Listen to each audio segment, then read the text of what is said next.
This is an old office PC, and something is seriously wrong with it. It doesn't even work anymore, but that doesn't mean it's the end. Right now, a lot of people are excited about Valve's gaming machine, but honestly, it costs over $1,000, and that's way out of my budget. So instead, I'm going to try something different.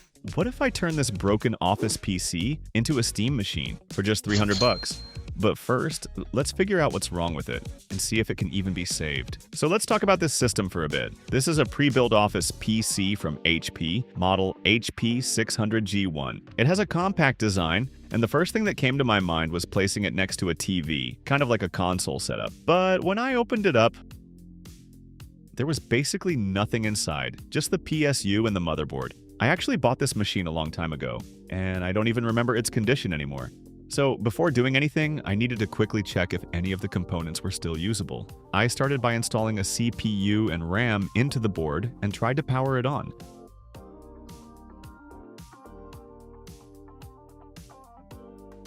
But nothing happened, no response at all. So I moved on to testing each component individually. First, the motherboard. I used a different PSU that matches the power connector on the board. And still, no signs of life. Then I tested the PSU itself using the usual method, and yeah, nothing. Completely dead. At that point, I had no choice but to give up on the internals. The only thing I could actually reuse was the case. And at this point, the goal is pretty clear. Looking at all this space inside, I'm going to rebuild everything and fit all the components into this case. But first, I need to remove the drive cage and take out the old motherboard and PSU to open up as much space as possible. Once that's done, I'm left with a huge empty area, which means I can install pretty much any motherboard I want. I'm no longer limited to small form factor boards. This time, I decided to go with a full-size option, an A320 motherboard. It's a budget board, so you can usually find it for around $55. And interestingly, it actually fits this case pretty well. Some of the mounting holes even line up perfectly with the case. For the ones that don't match, I just use these plastic standoffs to support the board. And luckily, I didn't even need to drill any new holes. With the AM4 socket, I've got a lot of options. For this build, I'm going with a Ryzen 5 2600, which I picked up for around $34. As for cooling, I'm just using the stock AMD cooler, which is more than enough for a 65-watt CPU like this. You can usually find one for around $10. For RAM, I decided to spend a bit more, about $60 for 2x 8GB, giving me a total of 16GB. And for storage, I kept it simple, a 500GB SSD, which costs around $30. Next, and this is a really important part, is figuring out where to place the GPU. I've done a lot of builds like this before with SFF cases, and most of the time I had to cut into the side panel, making the whole system bulkier. But in this video, I'm not doing that. I want to keep the original size intact while still fitting in full-size components. My plan is to mount the GPU in the spot where the old PSU used to be, but that creates a new challenge. I have to install the GPU horizontally. To make that work, I'll need a riser cable and some kind of support bracket. The problem is, once the GPU is in that position, all the display ports are completely blocked by the case. So, here's how I'm going to deal with that. First, I'm going to mount the GPU bracket to the case using screws, but before that, I need to drill holes at the exact mounting points. After that, I secured it with 2 screws, but honestly, it still feels pretty unstable. If I stop here, the bracket is just too loose. So now I have to get a bit creative. I figured I need another anchor point on the other end of the bracket. So I drilled one more hole, used a motherboard standoff, and then ran a long screw through it to create a solid support point. I also added a washer in between to make everything tighter and more stable. I honestly can't believe how well this worked. One word, amazing. With this setup, I can pretty much install any full-size GPU I want. But to stay within budget, I went with an RX 588GB 2048 SP. You can usually find one used on eBay for around $60, and honestly, it's one of the best price-to-performance cards for 1080p gaming. At this price, it's rare to get something with 8GB from. Now, let's talk about power. With a system like this, there's no way I can use the original PSU. The stock unit only delivers around 240 watts and doesn't even have the connectors for a dedicated GPU.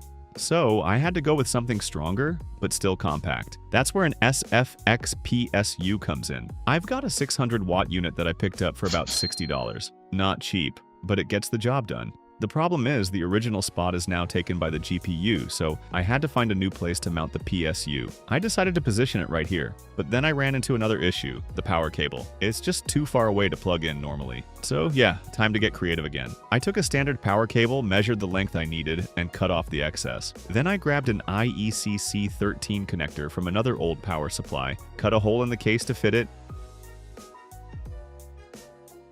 and soldered the wires directly to the connector, making sure to match live, neutral, and ground correctly based on the wire colors. After that, I used heat shrink tubing to insulate everything and prevent any short circuits. And just like that, I solved the power input problem. Now, to be fair, you could just buy a proper extension cable with male and female ends and skip all this soldering. But since I'm trying to keep costs as low as possible, I decided to DIY it.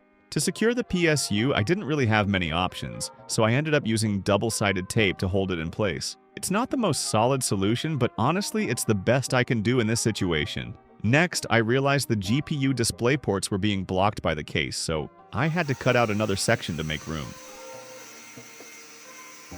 And yeah, that's done. The result actually looks pretty decent. At this point, the rest is pretty straightforward. Install the CPU and all the remaining components.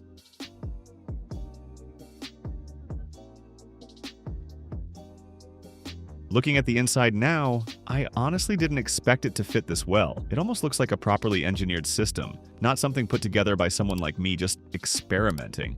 I can even put the side panel back on without any issues. This thing is officially a sleeper build. In total, I spent about $309 on this build. Not exactly cheap, but not expensive either. So the real question is, what kind of performance do you actually get for around $300? Now for the next step, turning it into a Steam machine. That means installing an operating system. And right now, the best option is a Linux-based gaming OS. For me, Bazzite is the perfect choice. To install Bazzite, just head over to the official website and download the version that matches your hardware. The process is pretty straightforward. There are plenty of detailed guides on YouTube if you want a step-by-step walkthrough, so I won't go too deep into that part. I don't want to bore you with a bunch of dry setup steps. All you really need is a bootable USB. You can use Rufus or any similar tool to create it. Then plug the USB into your system and boot from it. And this is what the Bazzite interface looks like. Clean, simple, and easy to navigate. Just run the installer, follow the prompts, and let it install onto your drive. Once it's done, reboot the system, and that's it. You basically have something very close to SteamOS. Alright, I can't wait any longer. Let's see how this setup handles some games on SteamOS. First up, Hollow Knight, Silksong. And yeah, this game is no challenge at all for this system. At 1080p, everything is super smooth. FPS sits around 400 consistently. Nothing to complain about here. Next, Tomb Raider. At 1080p, normal settings, the experience is solid. FPS stays above 100, with drops to around 50 to 60 during combat. Both the CPU and GPU are running at moderate load. Overall, completely playable, no major issues. Let's push things a bit further with The Witcher 3, Wild Hunt. At an 80p, low settings, and FPS is pretty stable at around 60. During combat, it dips slightly to around 50, but nothing serious. No major stutters or big drops. Honestly, pretty impressive for this setup. And finally, the ultimate benchmark, Cyberpunk 2077. At 1080p on low settings, the GPU is pushed to 100% usage, but the result is actually pretty impressive, around 60 frames per second most of the time. While driving or during combat, it drops slightly to around 40 to 50 frames per second. Overall, it's still very playable. Of course, like with this setup, you can't really expect higher graphics settings. So yeah, I just turned what was basically a discarded office PC into a real gaming machine. And honestly, it feels smooth in most cases, hitting those ideal FPS levels pretty consistently. But the real question is, for around $300, is this performance actually worth it? Let me know what you think down in the comments.